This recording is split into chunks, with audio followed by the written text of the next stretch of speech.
लिबास और लिहाज रखे। ये सब चल ही रहा था कि बुग़्ज़ मौला अली में उस शख्स ने जश्न माविया मनाना शुरू कर दिया। माविया कौन है? मौलाए कायनात से माविया का क्या तकाबुल? मौका है मौलाए कायनात के जश्न का, उसके मुकाबले में उनके दुश्मन, जिनकी दुश्मनी पर तारीख शाहिद है और सारे उलमा भी इस बात से वाकिफ हैं कि मौलाए कायनात से उन्हें कितना बुग़्ज़ था। आपको हदीस रसूल बताऊं क्या थे? अल्लाह के हबीब सल्लल्लाहु अलैहि वसल्लम ने पढ़ा है उस हदीस पाक को, बुखारी शरीफ में पढ़ा है, मुस्लिम में पढ़ा है। अल्लाह के हबीब सल्लल्लाहु अलैहि वसल्लम एक मरतबा घोड़े पर तशरीफ ले जा रहे थे कहीं, पहलू में अमीर माविया भी एक घोड़े पर बैठे हुए थे। उनकी कोशिश ये थी कि सरकार के बराबर चले। ज़हन और मिजाज का अंदाजा कीजिए, कोशिश कर रहे थे सरकार के पहलू बपहलू चले घोड़े पर। कुछ कदम चले थे, बराबरी की कोशिश किया तो अल्लाह के हबीब सल्लल्लाहु अलैहि वसल्लम ने इरशाद फरमाया था, माविया मुझसे पीछे हट के चलो, पीछे चलो, तुम्हारे सुल्ब से मुझे खून की बू आती है, तुम्हारी पुष्ट से मुझे खून की बू आती है जो मेरे अहले बैत का क़िताल करेंगे। इससे उनके मिजाज का अंदाजा कर लो। अल्लाह के हबीब ने सल्लल्लाहु अलैहि वसल्लम ने एक मरतबा उनसे पूछा, माविया तुम्हें फख्र चाहिए या अमीरी चाहिए, मुलूकियत चाहिए? तो उन्होंने फरमाया था, उन्होंने कहा था, अल्लाह के हबीब मुझे मुलूकियत चाहिए, बादशाहत चाहिए। इंसान का जहन उसके मिजाज का अंदाजा उसके अल्फाज से हो जाता है।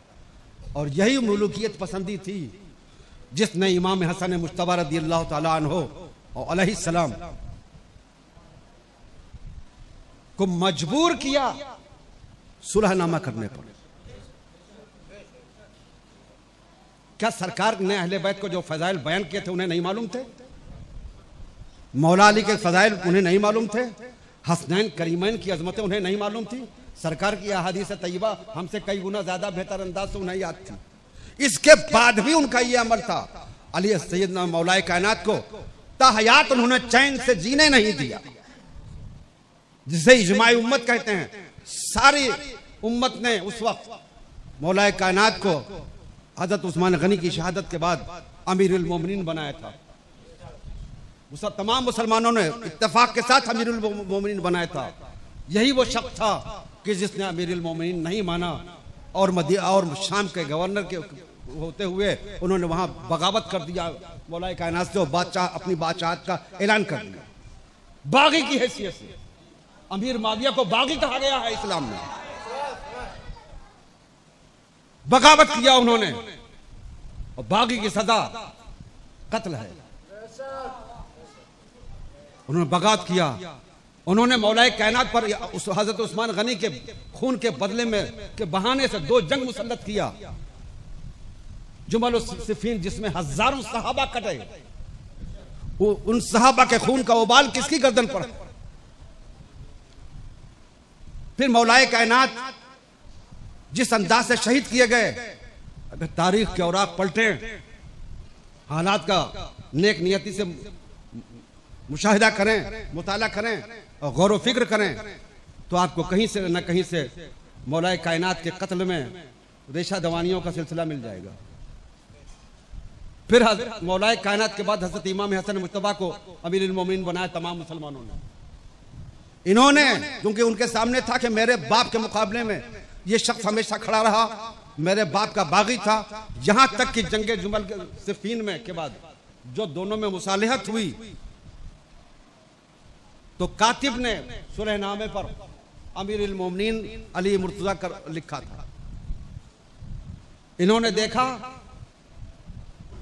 लफ्ज़ अमीरुल मोमिनीन पर उन्होंने एतराज कर दिया कि जब तक ये अमीरुल मोमिनीन के अल्फाज काटे नहीं जाएंगे मैं सुलहनामे पर दस्तखत नहीं करूंगा। मजबूर कर दिया। मौलाए कायनात ने देखा मुसलमानों की कत्ल खुरूजी का सिलसिला बंद हो, किसी तरह से मुसलमान क़िताल से बच जाएं। मुसलमानों को कत्ल खुरूजी से बचाने के लिए मौलाए कायनात ने हुक्म दिया, जिस शर्त पर यह शख्स राजी हो जाए उसको वही कर दो। कातिब से फरमाया कि जो है तुम अमीरुल मोमिनीन के अल्फाज काट दो।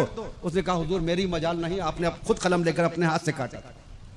कितना दर्दनाक पहलू उस वक्त रहा होगा। इमाम मौलाए कायनात के कल्ब पर उस वक्त क्या गुजरी होगी। बहरहाल उसको भी नजरअंदाज कर दीजिए। फिर हजरत इमाम हसन मुज्तबा के पीछे पड़ गए, मजबूर किया। उनके सामने नमूने थे जुमल सुफीन और सिफीन का मामला। अगर मैं इस शख्स से सुलह नहीं करता हूं, इसको खिलाफत नहीं, इसको नहीं देता हूं, तो ये फिर मुसलमानों पर जंग मुसल्लत करेगा और फिर न जाने कितने सहाबा शहीद होंगे। मुसलमानों का जो मिशन मौलाए कायनात था उसी को इमाम हसन मुज्तबा ने अपनाया और आपने खिलाफत उनको दे दिया, लेकिन 10 शर्तों के साथ। 10 शराइत थे उसमें,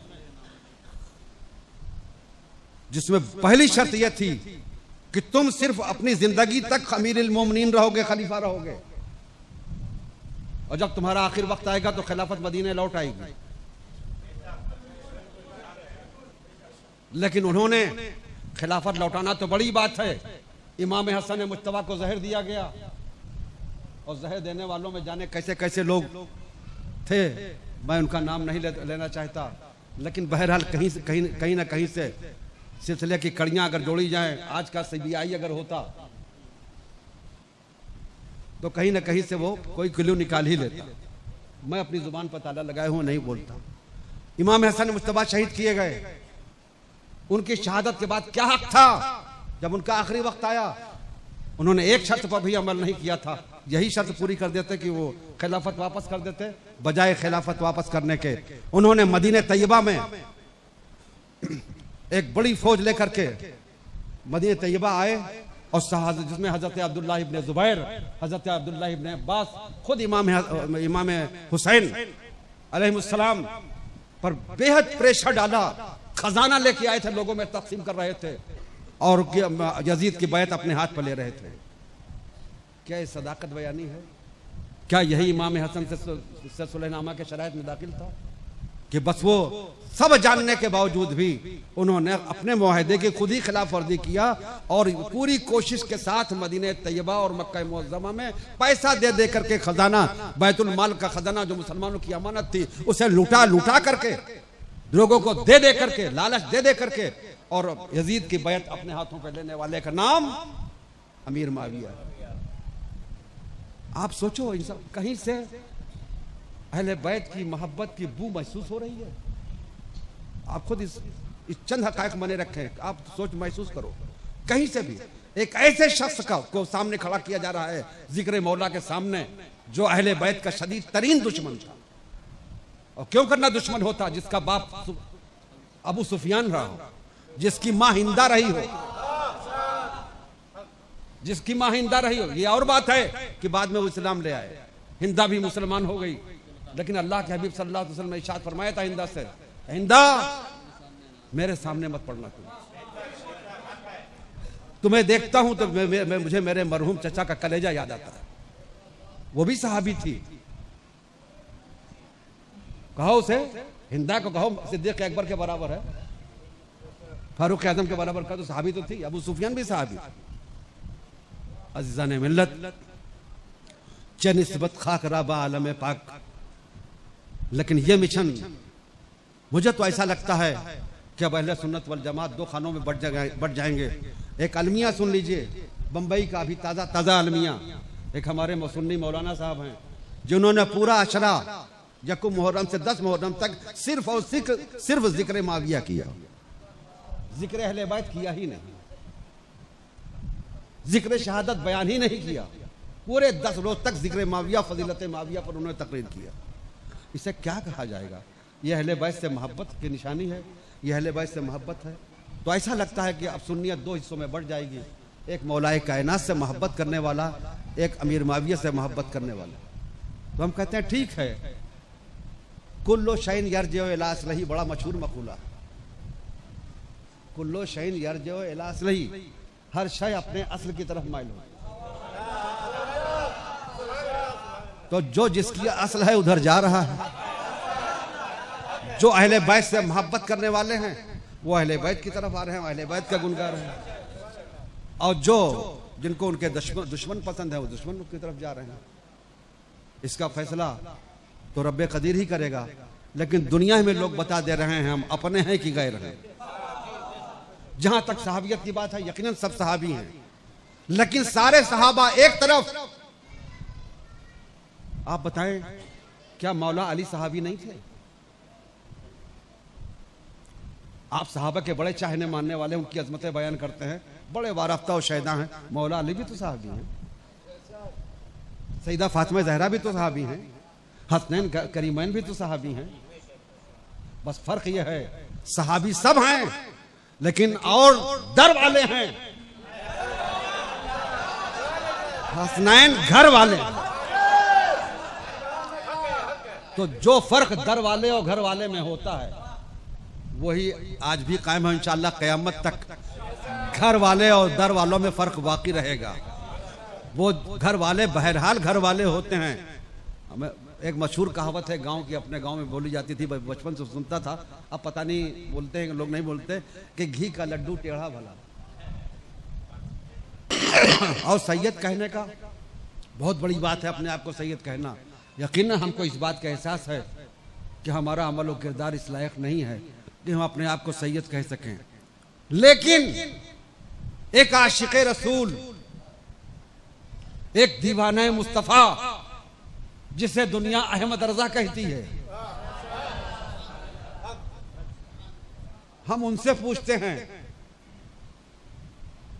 हम बेइल्म हैं, करप्टेड हैं, हमारे अंदर अमल नहीं, हमारे अंदर जज्बे बंदगी नहीं, हमारे अंदर शौक़े बंदगी नहीं, हमारे अंदर वफूर बंदगी नहीं, कुछ नहीं हमारे अंदर। हम गुनहगार हैं, बदकार हैं, सियाहकार हैं, जाहिल हैं, बेअमल हैं। इमाम अहमद रजा, आप बताओ, दुनिया आपकी अजमतों को सलाम करती है, दुनिया आपकी अजमतों को सलाम करती है। आप बताइए आपकी निगाह में हम क्या हैं? क्या हमारा कोई एतबार है आपकी निगाह में? तो इमाम अहमद रजा जुबान हर से कहते हुए नजर आएंगे। आओ जरा पालकी, हम जिस पालकी में जा रहे थे उस वाक़े को तुम्हें बहुत याद है, वो वाक़या बहुत दोहराते हो। तुमने हमें नहीं देखा कि हमारी पगड़ी एक मफलूकुल हाल एक गरीब सैयदजादे के सर पर रखी हुई थी? तुमने ये नहीं देखा? हमारी पेशानी एक मफलूकुल हाल एक गरीबुद दयार सैयदजादे के सर पर के कदमों पर रखी हुई है। हमने अपना सर अपनी पगड़ी रखते हुए उनके कदमों पर नहीं देखा ये क्लीन शेव्ड है। हमने नहीं देखा कि ये आलिम है कि जाहिल है। हमने नहीं देखा कि नमाजी है कि बेनमाजी। हमने नहीं देखा कि परहेजगार है कि गैर परहेजगार है। हमने कुछ नहीं देखा। हमने देखा तो निस्बत मुस्तफा देखी। और घी का लड्डू टेढ़ा वाला कैसे भी है, बहर आले रसूल है। और हमारे साथ ये ऐसी अजमत है, अजीजा ने मिल्लत। मैंने अल्लामा हज़री साहब अलैहि रहमत से कहा था, एक बात ऐसी आ गई थी, मैंने कहा हजरत आपका सारा अमल एक तरफ, आपकी सारी अजमतें एक तरफ, हम बारगाह इमाम अहमद रजा में चलते हैं, एक मीज़ान कायम करते हैं। बात तक़वे और नसब की हो रही थी, उसी पर बहस हो गई थी मेरी। मैंने कहा हजरत इमाम अहले सुन्नत इमाम अहमद रजा फाजिल बरेलवी की बारगाह में चलते हैं। आलम तसव्वुर में हम देखते हैं कि इमाम बैठे हुए हैं, तशरीफ फरमा है, एक मीज़ान उनके सामने हम रख देते हैं, एक तराजू रखते हैं, एक मीज़ान रखते हैं। उसके एक पल्ले पर अपना सारा तकवा, सारी पाकीज़गी, सारा नेक अमल, सारा इल्म, सारी सलाहियतें, सारी इबादत रख दीजिए। और दूसरे पल्ले पर मैं अपने बदन का एक कतरे खून रख देता हूं। और फिर पूछते हैं इमाम अहमद रजा फाजिल बरेलवी से, उस दीवाने मुस्तफ़ा से, ए इमाम आप बताओ आपकी निगाह में कौन सा पल्ला भारी है? तो इमाम अहमद रजा की रूह पुकार यही कहेगी, मेरी निगाह में वही पल्ला भारी है जिस पर निस्बत रसूल है, आले रसूल का एक कतरे खून है। ये सारी अज़मतें, सारी फजीलतें सब मुसल्लम हैं, अपनी जगह पर हैं। इसका मतलब ये नहीं कि सैयद बेअमल हो जाए, सैयद करप्टेड हो जाए, सैयद का किरदार ख़राब हो जाए, बेनमाजी हो जाए, बेअमल हो जाए। हक़ उसका यही है कि उस पर जो है ईमान और ईमानी एक आले रसूल को चाहे जिस हालत में हो ईमानी और इस्लामी ज़िंदगी गुजारे, ताकि कम से कम निस्बत की आबरू रहे। लेकिन अगर आबरू नहीं रखता है तो इसका मतलब ये नहीं है कि वो सैयद नहीं रह जाए। अमल और है, नसब और है। और सरकार ने फरमाया है, मैदान हश्र में के मुताल्लिक फरमाया, कुल्लो नसबिन व हसबिन मुनक़तिउन इल्ला नसबी व हसबी। मैदान महशर में सारे नसब और सारे सिलसिले खत्म हो जाएंगे, मेरा हसब नसब बाकी रहेगा। तो जब सरकार ने फरमा दिया बाकी रहेगा, तो इंशाअल्लाह ये निस्बत हमारे मैदान हश्र में हमारे काम आ जाएगी। और जिसका सरकार से सच्चा ताल्लुक है वो ताल्लुक भी काम आएगा। अज़ीज़ान मिल्लत, वक्त बहुत ज़्यादा हो चुका है। मैं कहना कुछ चाहता था, बात चूँकि बहुत सारे दिल में फफोले आज के ज़माने में पैदा हो गए हैं। और बस सबसे बड़ा अलमिया है कि इसमें हमारे उलमाए अहले सुन्नत मुलव्विस हो चुके हैं और सब वही इलियास कादरी की बोली बोलते चले जा रहे हैं। ये फितने, पाकिस्तान फितनों की सरजमीन है। वहाँ हर दौर में कोई ना कोई फितना उठा है। कभी कोई इमाम मेहदी बनता है, कोई ईसा मसीह का दावा करता है, कोई कुछ करता है। अभी इलियास कादरी ने, अभी उनका ताज़ा बयान मैंने खुद वीडियो पर, उनके वीडियो पर देखा है कि इमाम, सारी दुनिया के उलमाए अहले सुन्नत का सबका इस बात पर इत्तेफाक है कि इमाम आली मकाम ने अपनी शहादत के वक्त अपने रब की बारगाह में सुजूद व नियाज लुटाए थे। सर अपना सज्जे में रख दिया था। एक बदनसीब इलियास कादरी वही है जिसने सारी दुनिया के उलमाए इस्लाम से इख्तलाफ करते हुए उस सज्जे का उस शख्स ने इनकार कर दिया। वो सज्जा नहीं था, सज्जे के लिए वजू शर्त है, जबकि उनका बदन खून आलूदा था। कैसे वो उन्होंने वजू किया? कब उन्होंने वजू किया? जब वजू नहीं तो नमाज नहीं, नमाज नहीं तो सज्जा नहीं। उस शख्स ने इनकार किया। उस शख्स ने उस सज्जे का मुकम्मल तौर से इनकार किया। और उसी शख्स ने एक बात और कही कि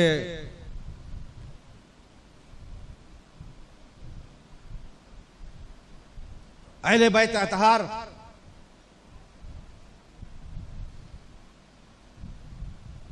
का मतलब ये नहीं है।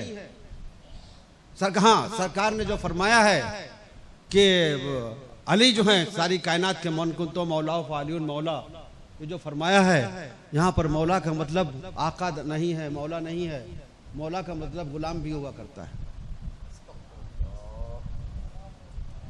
उन्होंने मौलाए कायनात की मौलाइयत से इनकार किया, सरी अल्फाज में उस शख्स ने इनकार किया। ऐसा शख्स मोमिन कहलाने के लायक है। इसीलिए सारे उलमाए पाकिस्तान उन पर लानत भेजते हैं और हिंदुस्तान के भी बहुत सारे उलमाए किराम उनसे नाला हैं। बहुत सारे लोगों ने उन्हें गुमराह कहा, बहुतों ने उन्हें काफिर कहा। अल्लामा अज़हरी साहब ने खुल्लम खुल्ला काफिर कहा।